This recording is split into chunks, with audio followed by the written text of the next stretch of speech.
there. I'm Chris-Rachael with Kitchen Overlord. We're here at the base of an extinct volcano at the Fanboy TV recording studios to talk to you about baking. And cookies, because, oh my God, I love cookies. Like, I'm not going to lie.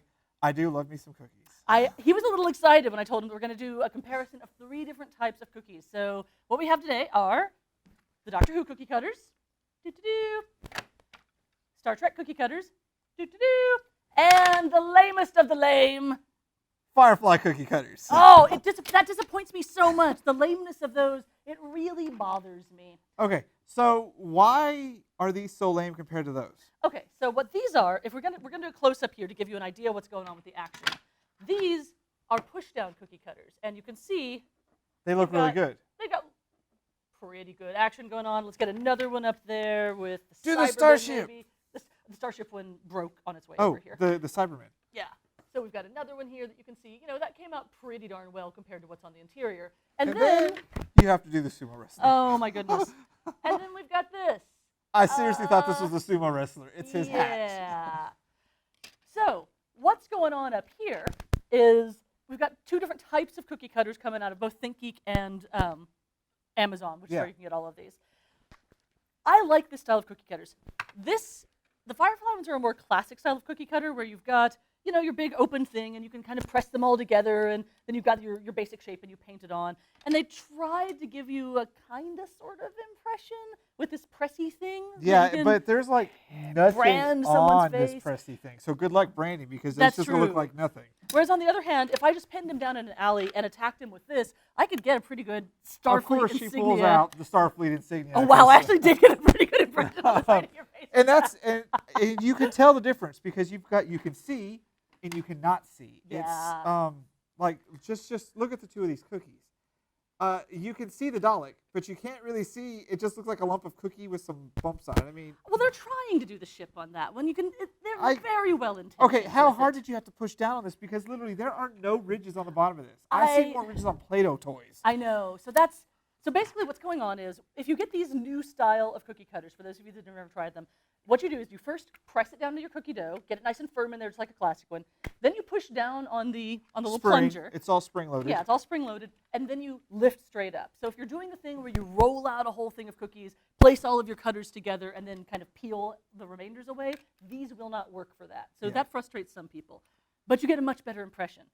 These are designed by people that want to roll out a whole plate of cookies, put everything on there, not even all one at a time. You can just put them back to back, get it all on there, and then peel away the remainder.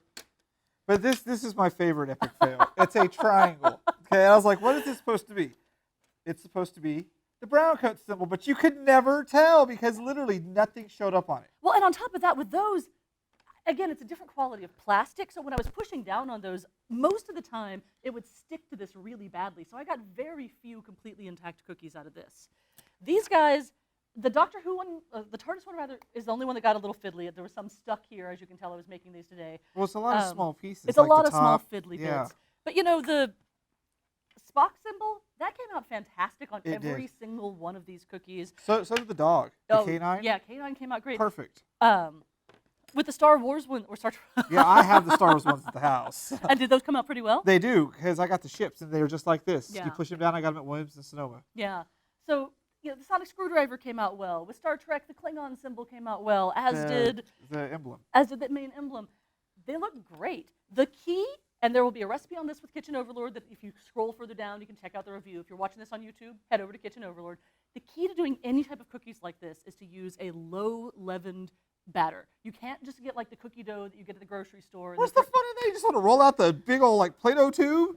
Can't use it? No, because that would it'll explain just why spread. I have such a hard time. It'll spread like mad. You need to use a sugar cookie dough that has very minimal amount of baking powder or baking soda in it. Because what happens when those are rising, for those of you that don't know, most cookies are meant to rise and expand. If it rises and expands, it's going to completely lose its shape and you're going to have a horrible looking mess. Like this. Well, no, that kept its shape. It did, but it's all, it's like a Dorito. I mean, you just put some nacho cheese on it, you can fool someone, seriously. The other thing that goes with all of these very well, in my opinion, oh my goodness, he's a father. This will be interesting. Open it up. It makes the TARDIS noise. Okay, now as a father, I want to ask you, because he's got kids and I don't. So, I am reluctant to give parents anything that makes noise because my feeling on that is they will murder me in 2 months. If they're under the age of 4, yes. Okay. After that, they'll know. They'll do it. If they do it again, no. Done. See, that's what I was thinking was something as specific as a cookie jar. Like, like. But see, here's the other thing. It lets parents know when the kids are sneaking food. That's true. Yeah. Okay. So it's like an early warning system. Hey, more sugar, not needed. So if they're under 4, they're just going to sit there and apparently play with the top of it nonstop just to make the noise. And if they're over 4, it's your way of making sure they don't eat all the cookies. Yeah. Okay. It's not bad, but I love it because once again, it's perfectly boxed for a cookie thing. Mm-hmm. It's quite interesting. I think it would be fun if one of the doors would open in the front, but Yeah, but then you'd have problems with crumbs coming out and whatnot. It's also, for those of you who want to take a look inside, I've got my batteries stored in it right now so that I can keep the noise up. But it's got a pretty good volume in there. It's pretty easy to clean out as well. This interior part actually comes all the way out. What? So yeah.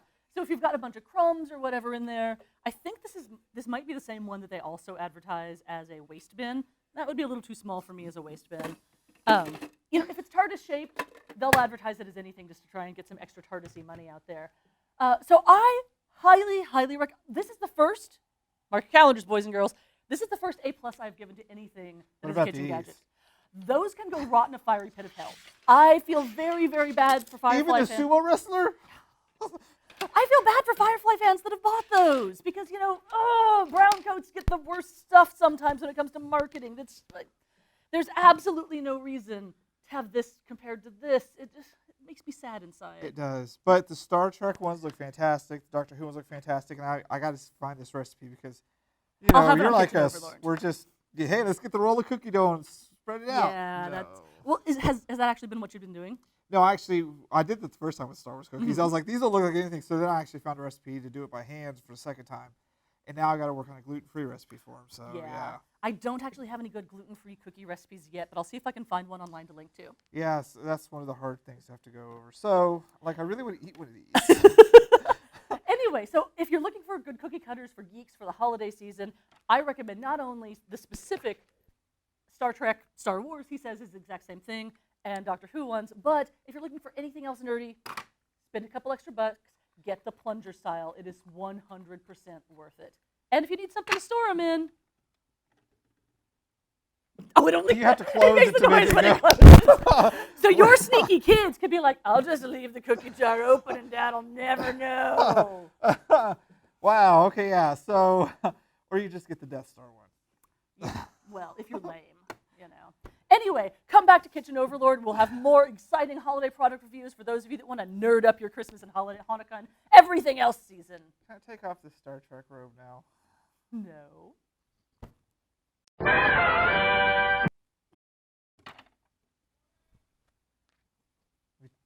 Pull the Chris-Rachael. I know.